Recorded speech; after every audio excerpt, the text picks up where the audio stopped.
শীতকালের এই পড়ন্ত বিকেলের রোদের আভা গায়ে ছোঁয়াতে ছোঁয়াতে চলে যাচ্ছি হাওরের মাঝখানে।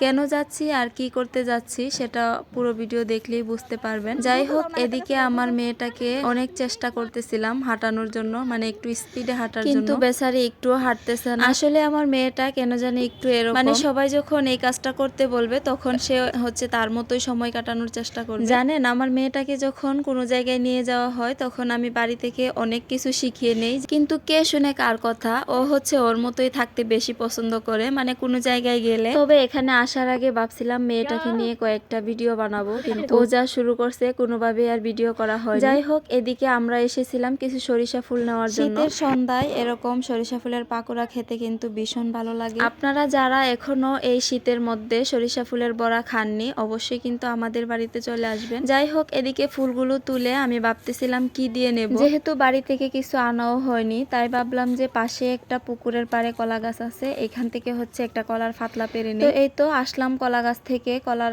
ঢাল নিতে, আর এসে দেখুন কি বেহাল অবস্থা। আসলে এখানে যাওয়ার সময় ভাবতেছিলাম মনে হয় সাপ আছে, তো যাই হোক ভয়ে ভয়ে হচ্ছে একটা ফাতলা পেরে নিয়ে আসলাম। তো এই তো এদিকে হচ্ছে ফুলগুলো কলা পাতায় নিয়ে নিচ্ছি, আর এখন হচ্ছে বাড়িতে চলে যাব। আমার কোন কোন আপু ভাইয়ারা সরিষা ফুলের পাকোড়া খেতে পছন্দ করেন অবশ্যই কিন্তু জানাবেন। এদিকে আমরা মাঠ থেকে বাড়ি যেতে যেতে অনেকটাই সন্ধ্যা হয়ে গেছে। যাই হোক, এখন হচ্ছে বাড়িতে চলে যাচ্ছে। তো বাড়িতে আসার পর সন্ধ্যায় হচ্ছে আমি পাকোড়াগুলো বানিয়ে নিতেছি। আগে থেকেই হচ্ছে ডালগুলো আমি বেটে রেখেছিলাম। এখন পরিষ্কার পানি দিয়ে সরিষা ফুলগুলো আমি সুন্দর করে ধুয়ে নিতেছি। শীতের সন্ধ্যায় বসে বসে এরকম কুড়েঘরের সামনে পাকোড়া বানিয়ে খাওয়ার কিন্তু মজাই আলাদা। যাই হোক, এখানে হচ্ছে ডাল আর চাল আমি একসাথে বেটে রেখেছিলাম। তো এখানে চাল ডাল দিয়ে পরিমাণ মতো গুঁড়া মশলা দিয়ে দিলাম, আর হচ্ছে পেঁয়াজ, ধনিয়া পাতা, কাঁচামরিচ সব একসাথে দিয়ে সুন্দর করে মেখে নেব। সরিষা ফুলের পাকোড়ায় কিন্তু সব ধরনের মশলা দিয়ে সুন্দর করে চটকে নিতে হয়। তো এই তো এখানে আমি আমার মতো করে সুন্দর করে মথে নিয়েছি। তো দেখতেই পাচ্ছেন কতটা সুন্দর হয়েছে।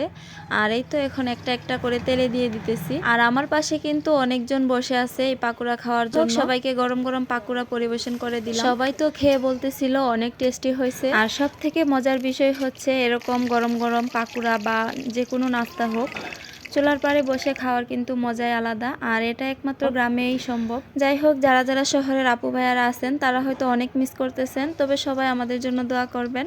আজকের ভিডিওটা এ পর্যন্তই। আল্লাহ হাফেজ।